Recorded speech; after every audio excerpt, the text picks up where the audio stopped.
What's up, everybody? Welcome to the Mets Pod presented by Tri-State Cadillac. That's right. It is our live trade deadline reaction show. Taking a Cadillac is more than just taking a drive. Discover which Cadillac is right for you and elevate every journey. Visit your Tri-State Cadillac dealer. I'm your host, Connor Rogers, joined as always by my co-host, Joe DeMayo. And Joe, the action really picked up in the last 48 hours. David Stearns working almost down to the final buzzer. The Mets handle plenty of business on the final day of the trade deadline. We're going to recap every single move. We're going to talk about who will now be wearing the Mets uniform. We're going to talk about the prospects, and there was a lot of them, maybe a more quantity approach rather than quality approach now by the Mets. We'll talk about that as well. But Joe, this is one of the busier, not just Mets, but definitely league-wide trade deadlines we've seen lately. Connor, if you have notifications on for SNY's Andy Martino and some of the national insiders, your phone was buzzing like crazy for the last 2 hours leading up into the deadline.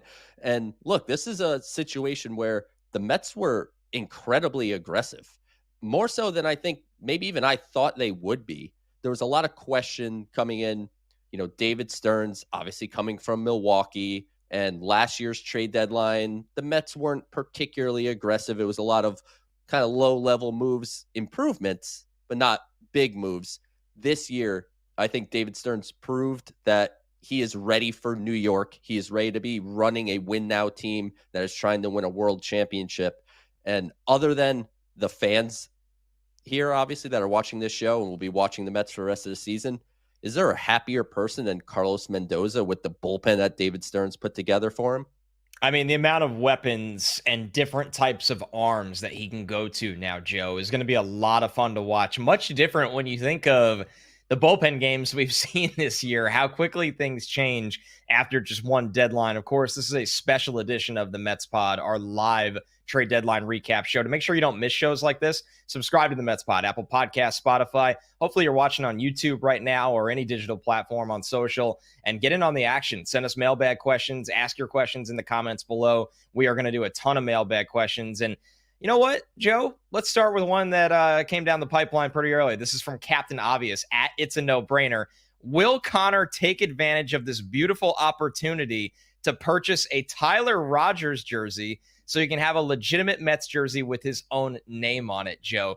Now, I'm not a fan of the custom, like I wouldn't order myself a Mets jersey with my last name on it, but if available, I would get I like very random jerseys. I would get a Submariner rental pitcher jersey with my last name on it.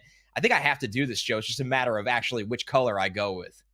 You literally don't have a choice because, No choice. Like you said, you know, adults with the custom jersey. That's a bit much. Yeah, that's a bit much. If you're a little kid, that's perfectly fine. But as grown adults, you don't really want to do that. But I'll tell you, if the Mets ever get a DeMayo on their team, I will be getting the jersey. So I think it is your responsibility to get Rogers. And not only is it Rogers, he's coming with a super unique number. Like he wore 71 with the Giants. So I don't know if he's wearing 71 with the Mets yet, but it's probably going to be a unique number. And it's your actual last name for an actual Mets player. You simply got to do it. I'd probably be the only person at Citi Field, besides family members of his, with the Tyler Rogers jersey, and I would have it no other way. All right, let's go player by player. But before we do that, Joe, what you kind of hinted at this, and it was a narrative that never really made a ton of sense. It was based on assumption, but a lot of people were like, this is, you know, Stearns, it was a small market GM. This is a big market. Does he have what it takes to be aggressive? Is he going to hold on to as many prospects and not make the adequate moves? What is your overall reaction looking at the group the Mets acquired, and more importantly, just how they handled their business in this real crunch time 48, 72-hour window where the action was nonstop? I think he threaded the needle incredibly well. The Mets got significant additions. We'll get into each one, but Tyler Rogers has been one of the best relievers in baseball this year. Ryan Helsley is an all-star caliber closer. Cedric Mullins could be an everyday center fielder for this team. And obviously, if you go back a few days, Gregory Soto, I think, is ultimately the best lefty reliever that was traded. And Stearns got all of those while at the end of the day, not losing any of the real top prospects in the system. And the pitching depth that the Mets have developed down in the minor league level, 8 pitchers were traded during these trades from the Mets minor league system, and none were Jonah Tong or Nolan McLean or Brandon Sproat. And they didn't even touch some of that second tier, which are guys like Jonathan Santucci, Right. Jack Wenninger, even someone like Will Watson that's emerging this year. So the Mets did a good job, I think, of threading the needle of being aggressive, but also not, completely sacrificing the future of this team. So it's try to win now, but keep that winning going forward, which is the whole idea of continuous success that the Mets have preached since David Stearns took the job. And I think, kind of piggybacking off of that, Joe, it's not just about keeping those young players, the stockpile for the future at the big leagues for your team, which some of them absolutely will be, especially the high-end pitchers like Jonah Tong. And some guys might play a part in the end of the season. Now we'll finish with that conversation, guys that can get called up. But the winter is long, Joe, and you see a lot of starting pitchers get moved during the winter when there's more time to do business and there could be extensions where you might need more of your premium prospects to go get those guys. A lot of the supply of starting pitchers was guys that you'd hope for a bounce back, or you were going to have to pay an insane price to get them because teams don't want to fully sell this time of year, whether it's a reflection towards their fan base or the team. You just don't see a lot of frontline starting pitchers moved. So yeah, let's jump right in move by move. Let's start with Cedric Mullins, because this is something we felt really strongly about for a long time.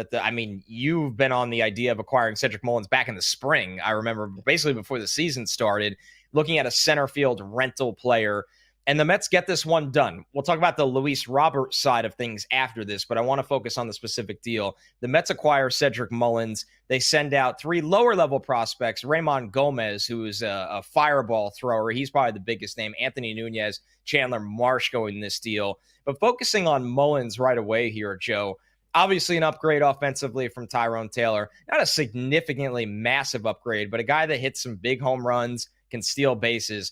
But the range that he has in center field, and we saw a couple of spectacular catches this week alone, is as good as it gets really across baseball, honestly. David Stearns mentioned this in his media availability after a deadline, talking about, he was asked about Mullins' defense, which, outs above average likes him, but defensive runs saved do not. And he attributed it to a hamstring injury that Mullins had earlier in the season. That kind of sapped some of his defensive value. But as you said, I think he's robbed 2 home runs and made a crazy diving catch in the last 5 days. This is a guy that truly can handle center field, gap to gap. He can play it at Citi Field, and he brings power to the table. He brings the ability to steal bases to the table. He may not be having the best year of his career here, and there are some reverse splits, which is not normal for him. So I wouldn't look ahead that he's not going to hit right-handed pitching, but he's going to hit left-handed pitching. But at the same time, the Mets had to come away with a center fielder. Jeff McNeil, I really appreciate his versatility and his ability to stand out there. He did better than I even thought he would have, but the range is not going to be there. The decisiveness that you need to be as a center fielder, I don't think McNeil has that yet. And Tyrone Taylor's a guy that his bat doesn't play every single day. So the Mets being able to pull off Cedric Mullins for 3 prospects that, talented guys, they're all reliever prospects, but they didn't lose anything that would rank inside of the top 20 of the system, maybe not even the top 25 for me. So it's really a low type of return for a guy that in Mullins that may not be having his best year, but he's been playing better of late, and we might see the best of Cedric Mullins here over the next 2-3 months heading into free agency.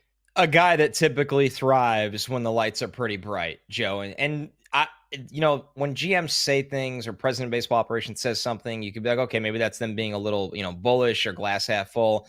The Mullins injury note just simply makes a lot of sense when you just look at the player of what he's been more recently compared to what the player was.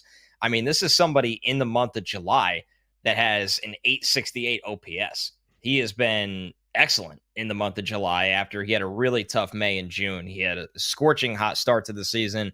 He's really turned it on in July.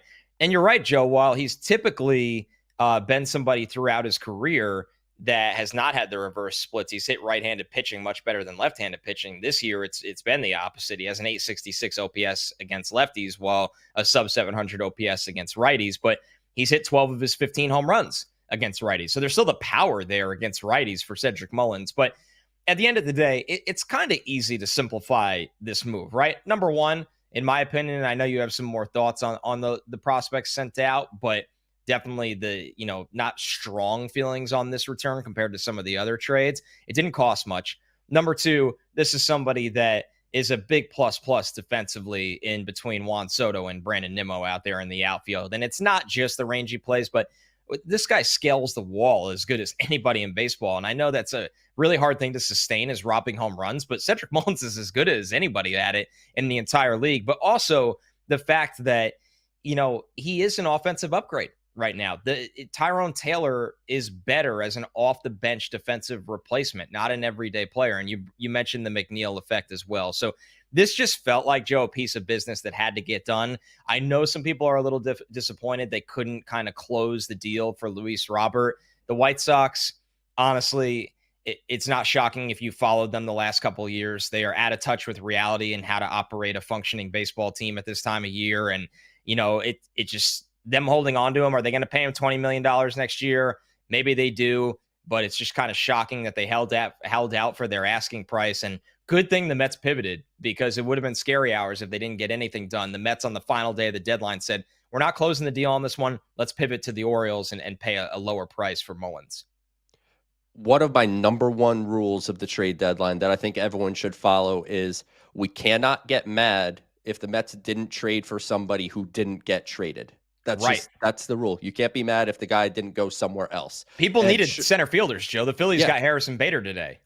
It sounds as if, and SNY's Andy Martino, I believe, reported that the Mets got a feel either like late last night or early this morning that the White Sox might hang on to Robert. And frankly, that's probably the feel for everybody. The Phillies, as you mentioned, jumped out to get Harrison Bader. The Mets went and got Cedric Mullins. The Padres went and got Ramon Laureano to go along with Ryan O'Hearn for first base to help them there. So all these teams pivoted away from Robert. So the White Sox, for better or worse, hung on to him.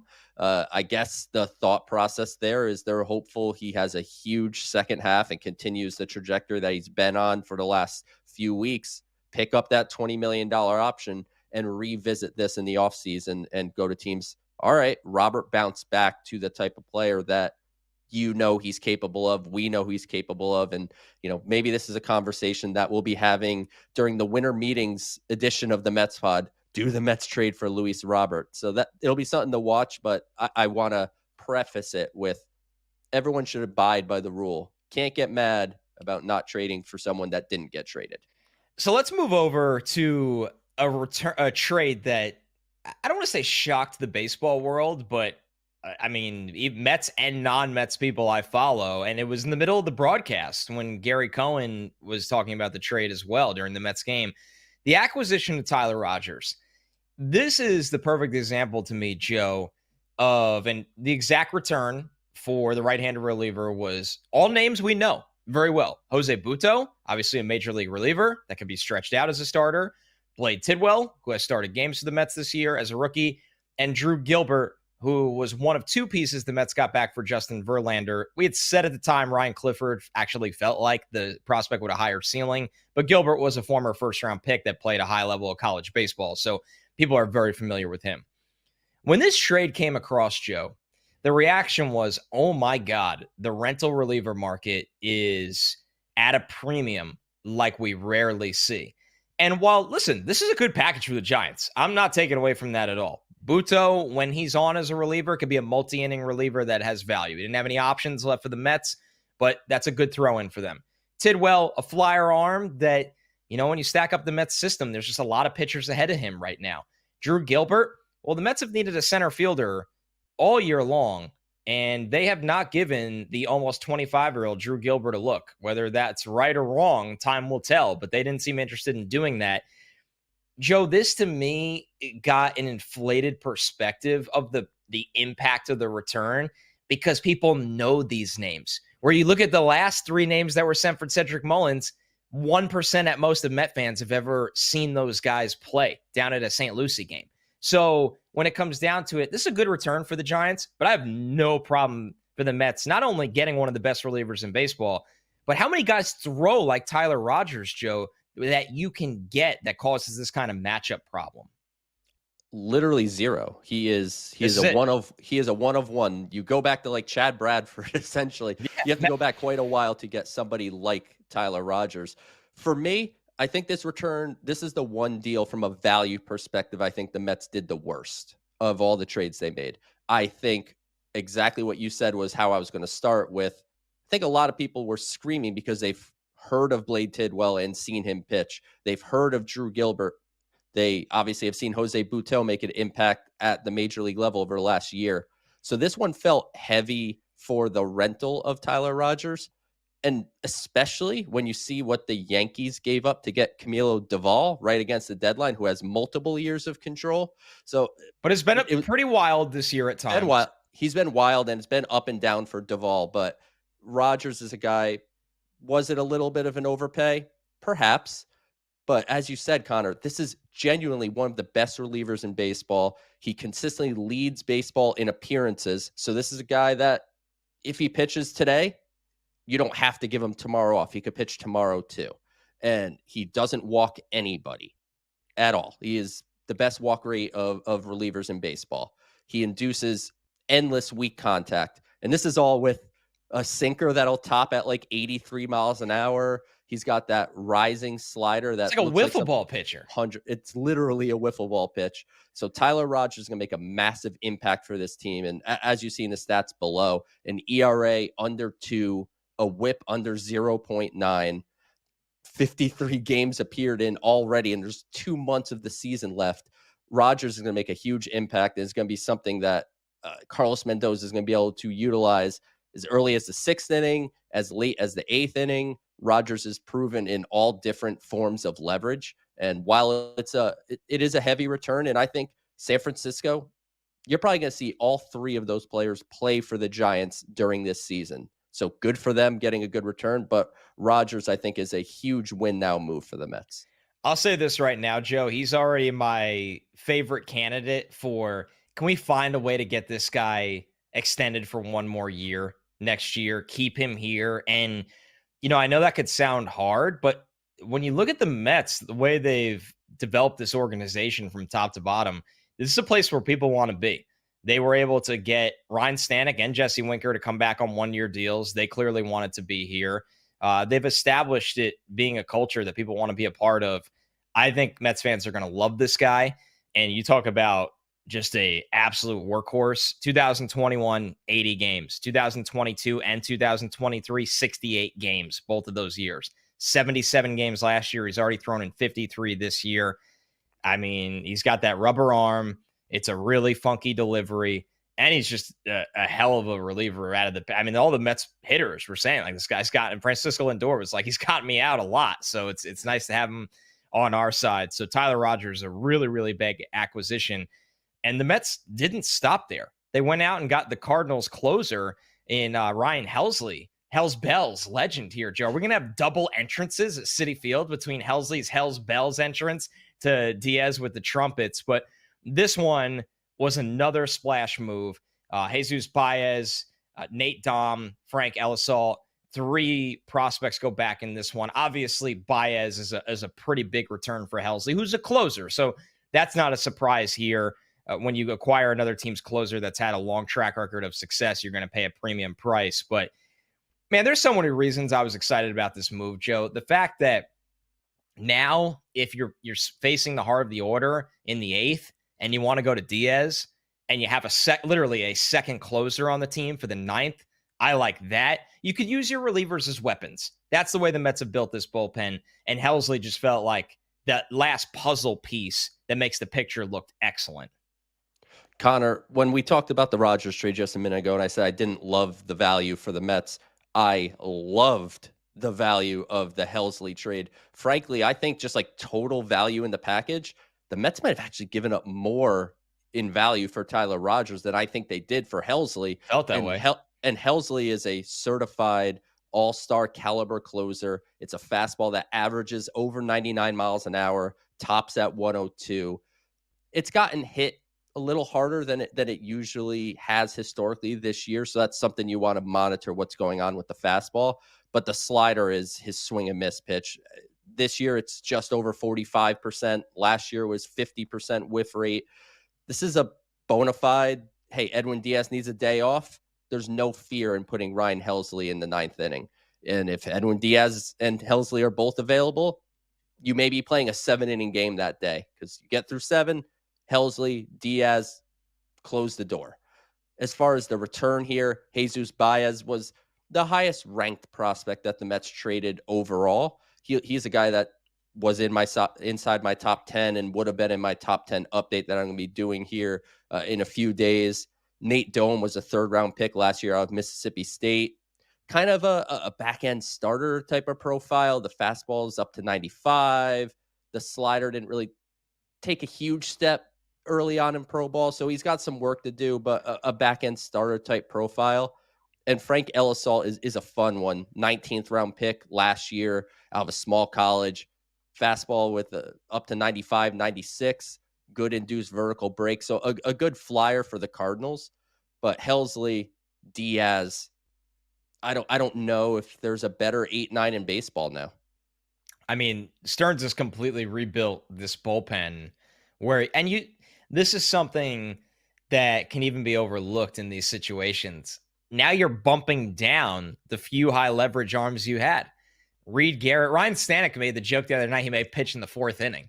It might not be a joke. Yeah, I don't think that's much of a joke. When a starter goes 3 2/3, just throw Ryan Stanek out there. It's really remarkable, just the different arms they have, the caliber of arms they have. And I think, the last one being Gregory Soto, who we discussed on, our flagship show earlier in the week, but it's worth mentioning here because he fits in as that other lefty with Brooks Raley and a very different style of lefty who Mets fans have already gotten to see.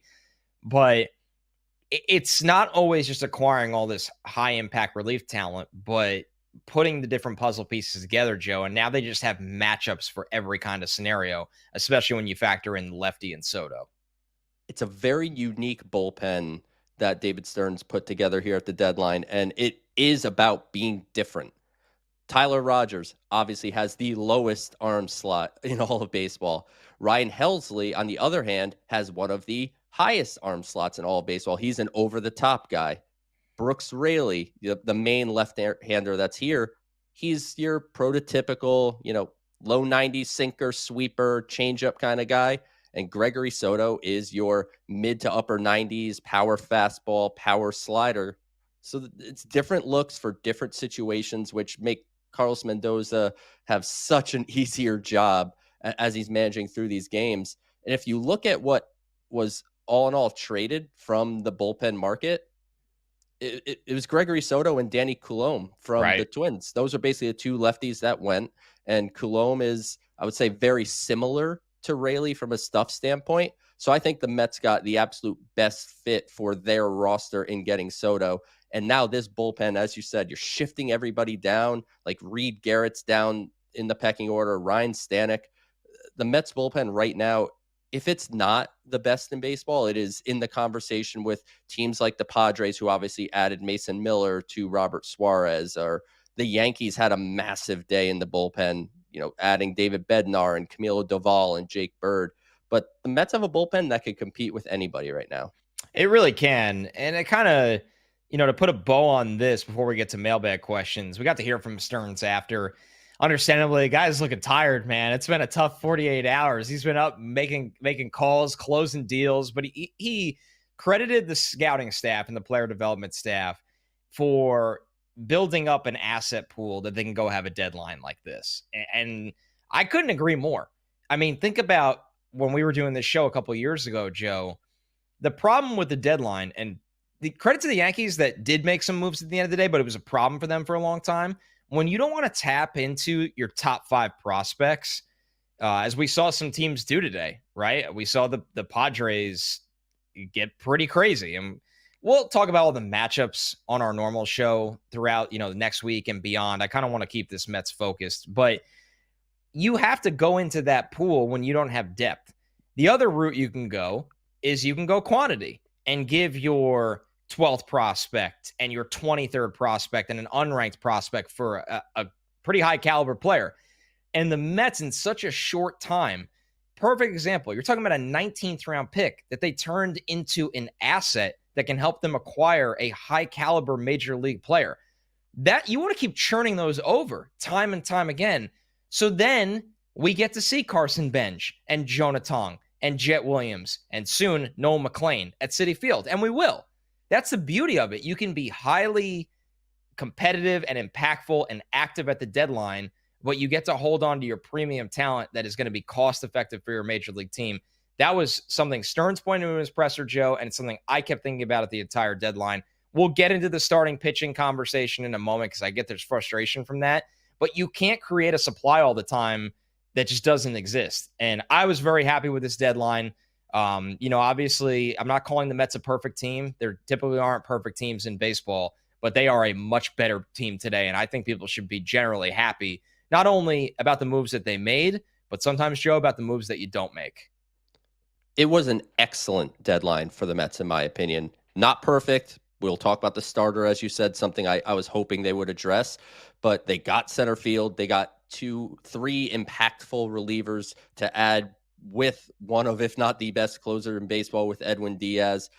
But it is a credit. David Stearns, I'm glad he brought it up because they don't get enough pub, I think. And we try to do it on our show as much as possible, but the amateur scouting department, whether that's internationally or domestic, that's the player development group headed by Andy Green with the top of hitting with Jeff Albert and pitching with Eric Jagers. If those guys aren't doing their jobs, the Mets cannot have a deadline like this. Depth of the farm system is the most important thing you can do, not just for helping your major league team by a guy like Jose Butto, who ultimately became a trade candidate over time, but was a real factor for the Mets. And this wasn't a huge international signing. This was a guy that ended up, I think the best he ever was ranked for me was like 16th in the system, something like that.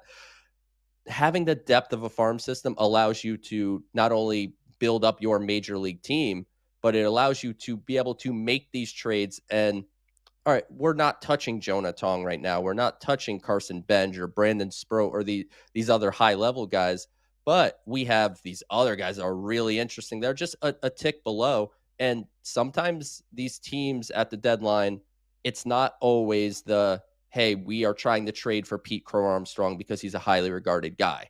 It is, you have a lot of talented players and we want quantity. And it's, all right, this guy has good stuff. This guy has good pitch metrics. This guy really hits the ball hard or has good plate discipline. Whatever an organization is looking for, the Mets are becoming a situation and an organization where they're able to provide essentially whatever a team desires. The Mets have, I think, something that could fit for it.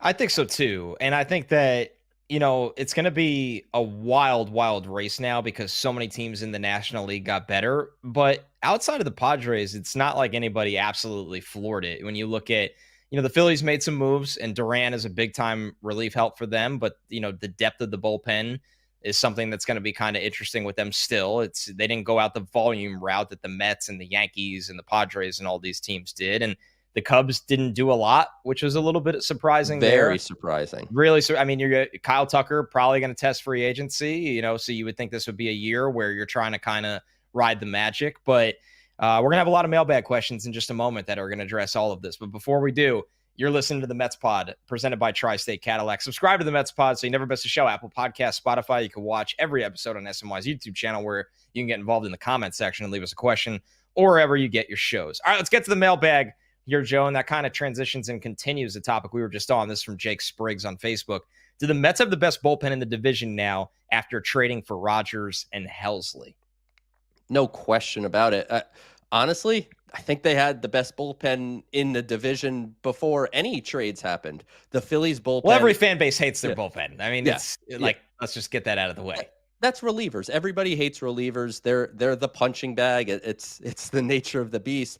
But the Phillies bullpen has been a problem for them all year. Like when the Mets were playing that bad baseball where they were, 10-20 over the 30-game stretch, the Mets stayed in the race because the Phillies weren't playing too well and blowing games themselves. And then you look just through, Washington and Atlanta and Miami.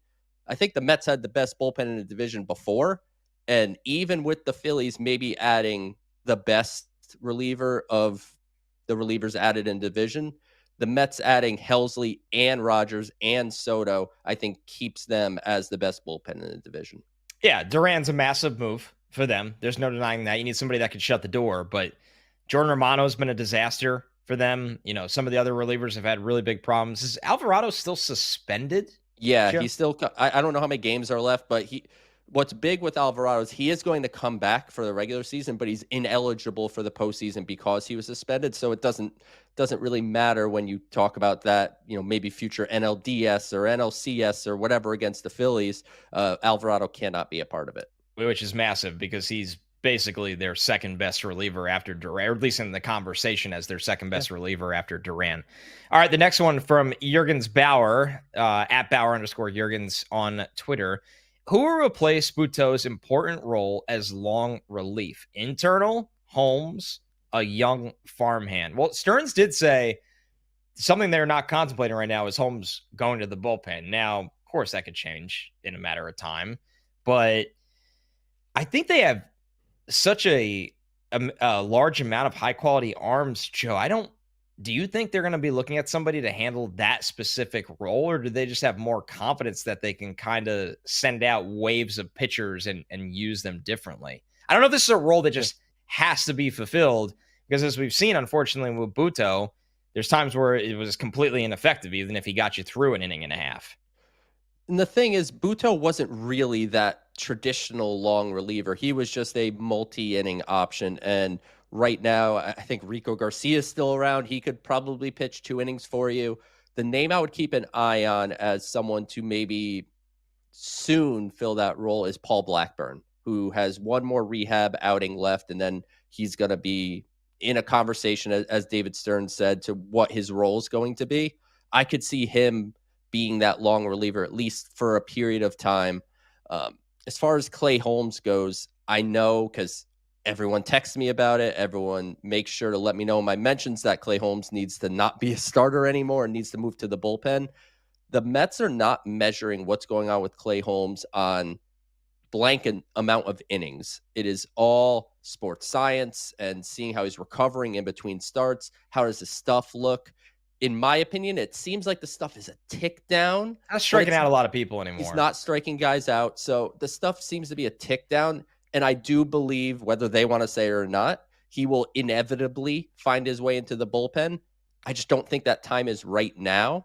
As far as the young kids go, I'm looking at them as rotation options. Yeah. Nolan McLean, Brandon Sproat, because the Mets didn't address the starting rotation. And you and I talked about it on the regular episodes of the Mets pod that we wanted to see a starter, even if it was a back end guy that was maybe just a little more stable than Clay Holmes or a little more stable than Frankie Montas.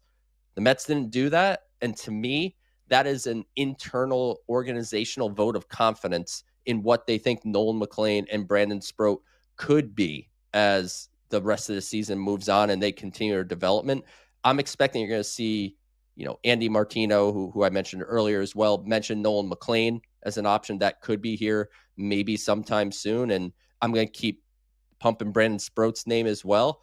The Mets, I think, are going to be getting some impact in a starting role from one of those young pitchers at the AAA level. Well, we have a question on YouTube from Christopher Oreo, addressing that. Do you think Sproat is a better call-up due to the adversity he has overcome in AAA, or McLean with that wipeout sweeper? Before I toss this question to you, Joe, to me, I kind of want to see both of them because I'm chasing ceiling right now for the playoffs. Obviously, David Peterson, Sean Manaea, let's hope Kodai Senga gets right. You could count on them to start a playoff game. That's not what anyone's talking about. It's that fourth guy that you mentioned. Love the way Holmes started the season. It's been rough for a while now, and maybe he just has hit a wall in a really tough transition that, looked like the right idea. It's just these things hit speed bumps. Frankie Montas, I don't think a lot of people have a ton of trust in him starting a playoff game right now. I want to see if one of these guys catches a little lightning in the bottle at the end of the year and can have some adrenaline for a playoff game as a fourth starter. But I don't know which one based on results over, a long time, McLean. But you bring up the intrigue and Sproat, Joe. I would say I think McLean is more ready to go It's the than first Brandon Sproat crack. is. Yeah, I would give McLean the first shot. I think that wipeout sweeper, as Christopher mentioned, is one of the best pitches in all of minor league baseball. He's got a pretty good fastball. He's got a curveball, changeup. I think, and he throws more strikes, I think, than Sproat does in general. So I would give McLean the first shot, but I am 100% with you, Connor. I want to see both of these guys before the year is out and see how the chips fall, because the rotation and bullpen that we're looking at right now, today, right after deadline, is not going to be the rotation and bullpen that we're looking at on September 15th, one way or another. So I want to see both these guys, because I think one of them certainly has the potential and the ceiling to be that fourth game of a playoff series starter that you're looking for. Yeah, and listen, the Mets have a nice little runway here to figure that out with them. And something you said at the top goes to show you they have some confidence that one of them is going to help this team this year, rather than paying the insane price that, a lot of guys just weren't moved as starting pitchers at the deadline. All these teams wanted starting pitching to help for the playoffs, but you kind of got to go where the market is. The next one from Hannibal on YouTube. Do you think we might sign Rogers back if he pitches well? This is something I was advocating for at the top, Joe.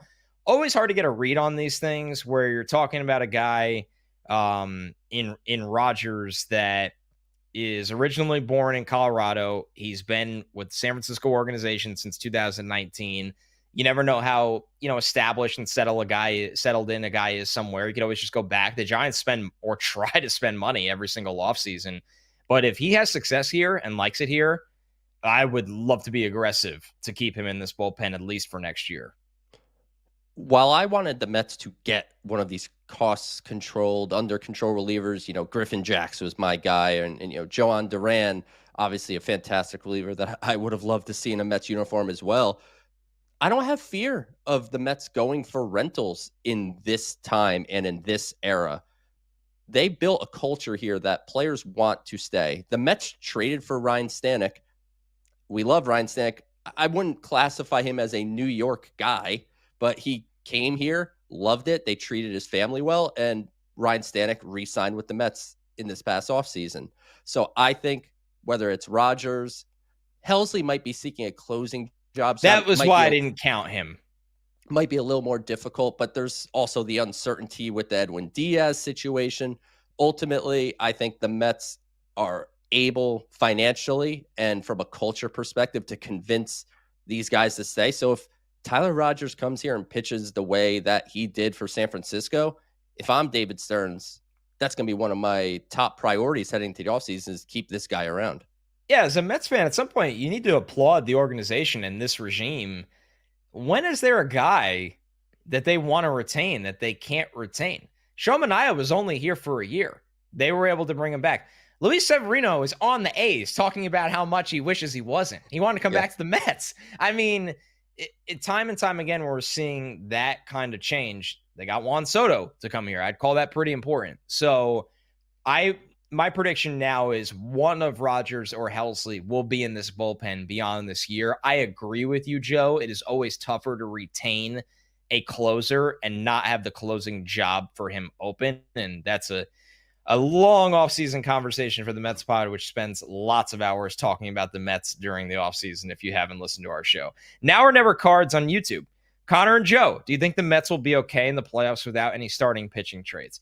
I'm not going to sit here, Joe, and say that everything's going to be perfect and fine. But what I can tell you is the Mets starters last year were pretty dang good and pretty close to getting this team to the World Series. And who's starting playoff games for the Mets going into the playoffs this year, assuming health? David Peterson, Kodai Senga, Sean Manaea, with a way better bullpen. The thing that we're just going to keep harping on with this show is, who is the fourth guy? And can one of McLean, if one of McLean or Sproat catches some lightning, nobody is going to care about them not trading for a starter at the deadline. But obviously, there's a dice roll aspect to that. My question here is, which starter that got traded did you really want? At cost. Yeah. Like you can't just say, like, I wanted Merrill Kelly. Yeah. And Merrill Kelly came in, I would say, like, kind of reasonable. It wasn't terrible. I believe the Rangers gave like their 9th ranked prospect and their 14th ranked, and then someone a little lower. So it wasn't bad. That would be the one name that I would say that one made sense. Kind of funny, on Baseball Night in New York on SNY, Adam Ottavino said, "Oh, I know Merrill Kelly, and he absolutely hates New York City." So maybe that wouldn't have been the perfect fit. But did you want Adrian Hauser back? Like, the options just weren't there. There was a lot of names bandied about, whether that's Sandy Alcantara, whether that's Edward Cabrera, whether that's Zach Gallen, whether that's Dylan Cease, and none of those guys moved. So the Mets didn't get a starter, which I felt they needed. I believe you felt they needed. But when you look at what was moved, all right, Merrill Kelly would be, I guess, a better 4th game playoff starter.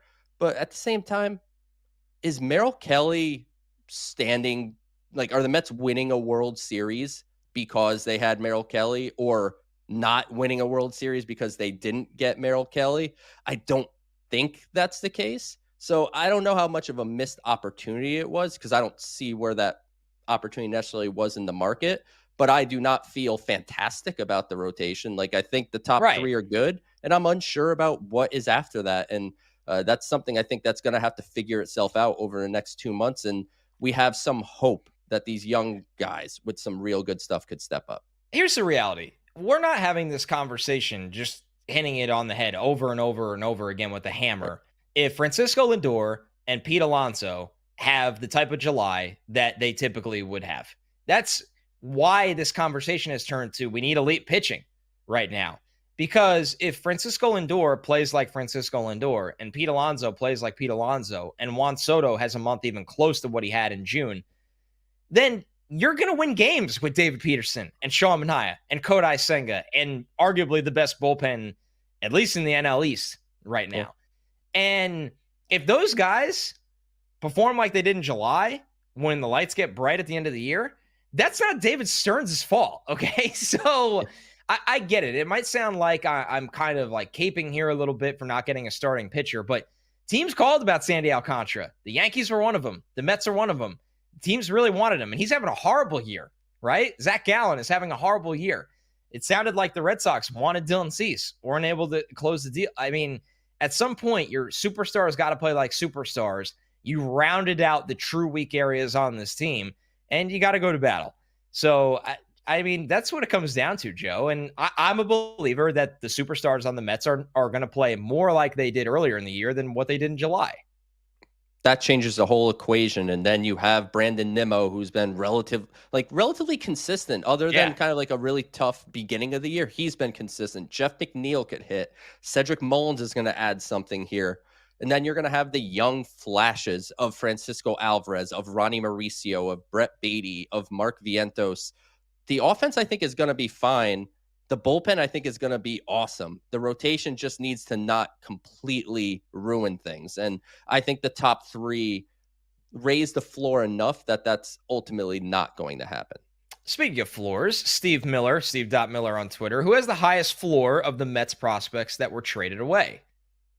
Highest floor, I will say probably Blade Tidwell, I think. Reliever Tidwell, floor? Yeah. I think Tidwell, right now it's looking probably unlikely he's going to make it as a starter. I think he just hasn't established what that third pitch really is going to be that really separates being a reliever and being a starter. I think the Giants would be well served to take Tidwell, throw him in the bullpen now, let him pump, mid to upper 90s, that sweeper, and maybe work on just one more pitch to offset it. I think Tidwell has a pretty good floor. And Drew Gilbert, especially with the trade of Yastrzemski, like after the deadline, this kind of came out, the Giants trade Yastrzemski to Kansas City, I believe. I think Drew Gilbert could get an opportunity there almost right away. Is he going to make his debut at Citi Field this weekend? That would be electric. And maybe, actually, the answer actually might be maybe. And he's going to be a real platoon guy, I think, right now, to use my very famous term. He has never hit lefties, really, in his whole minor league career. It's always been a struggle, but he hits right-handed pitchers, really pull-centric player. But overall, highest floor, I'll go Tidwell, because I think he has staying power as a reliever. And so many of the other players they traded, Joe, they're at the A-ball level. They're below the AAA level where it's hard to call a floor with that level of talent for those kinds of guys. So, I mean, listen, this was a really fun trade deadline. The Mets made a ton of moves. I'm going to be at Citi Field this weekend. I can't wait to see how electric it is. I'm going to be keeping an eye on the bullpen to see who's throwing every single time. Like what fireball thrower is in there next. But give me some we don't get to do closing thoughts a lot because we're jammed with so much stuff going on during our regular show, whether it's the scoreboard, whether it is our mailbag. Give me some closing thoughts on our trade deadline special. I know a lot of Mets fans have responded to me and been on Twitter and all social media saying they didn't get a starter, they needed another bat, they needed this. You guys should be very happy with what the Mets did. This is the most aggressive deadline that the Mets have had since 2015. And that was good. And that worked out pretty well. They didn't finish the job, but they made it to the World Series. David Stearns, I think, proved to me and should have proved to everyone listening to the show right now that he's fit for this big market New York try to win a World Series job. And you have an owner committed to obviously the finances that are required to bring in any trade deadline acquisitions. The Mets have a fantastic bullpen that I think will make up some of the ground. And David Stearns said it as well, that there's different ways to build a pitching staff in 2025. It is not, you need 5 starters that go 6 to 7 innings and then a couple good relievers. World Series and championships and playoff success in the current day of baseball, they're not won by the starting pitchers. They're won by the relief pitchers. The Dodgers last year. Yeah. Barely had a rotation. They had 2 bullpen games in a World Series that they won. So the Mets right now, they have a bullpen that'll step up with anybody. And then when we get into October, that is when you're going to see Francisco Lindor come alive. And that is when Pete Alonso comes alive. And Juan Soto is one of the best postseason hitters in baseball. So Mets fans should be very excited. I think they did some really good things. It wasn't a perfect deadline. They could have done maybe a touch more, but I come away really happy. And as you said, I won't be at Citi Field this weekend, but I cannot wait to be watching the Mets on TV this weekend. The process of the organization right now is as good as I can ever remember, honestly, as long as I've been a fan of this team, where you look at, you get somewhere and you preach that you're going to have the flexibility to go after big stars when a rare opportunity presents itself. That was Juan Soto this offseason, a guy in his mid-20s that is a Hall of Fame caliber player, like in trajectory-wise. So you're able to do that. You build up a farm system that gives you not only the quality at the top that we're constantly excited about young players making their debut at Citi Field. We're going to see Nolan McLean this year. You know, there's going to be a time not that far away now where Jet Williams and Carson Bench are going to be out there for the Mets, who have just been phenomenal in Double-A right now. Jonah Tong is one of these stories across pitching in the entire MLB pipeline system right now. So you have that going. And then the depth of the system that allows you to make trades to improve the big league club. It just feels like, Joe, for the first time in a long time, it's not 2 out of a couple things firing on all cylinders. Everything is working cohesively together where we're going to have a pipeline of young talent that's going to help the major league team. The excess of talent is going to be used to help the major league team in the trade market. And then we have the payroll capabilities from ownership to go out and make smart free agent signings as well. So I'm really excited. I can't wait to see what this team does the rest of the year. Go win the division and make some noise in the playoffs. And I mean, they're going for a World Series. That's what these moves, you don't make these moves just to kind of get the fan base back in. And can you make the playoffs and steal a series, which kind of felt like last year where the Mets overachieved. Now the expectations raise up a little bit, and I think there's something really exciting to that. This is the Mets Pod presented by Tri-State Cadillac. Taking a Cadillac is more than just taking a drive. Discover which Cadillac is right for you and elevate every journey. Visit your Tri-State Cadillac dealer. Remember to subscribe to the show at Apple Podcasts, Spotify. You can watch every episode on SNY's YouTube channel. You can leave us a review with a question. We always look for those 5-star reviews for our mailbag segment. Of course, if you watch on YouTube, you could also leave those questions in the comments as well. Become a subscriber over there. Thanks so much, everybody. We'll catch you next week.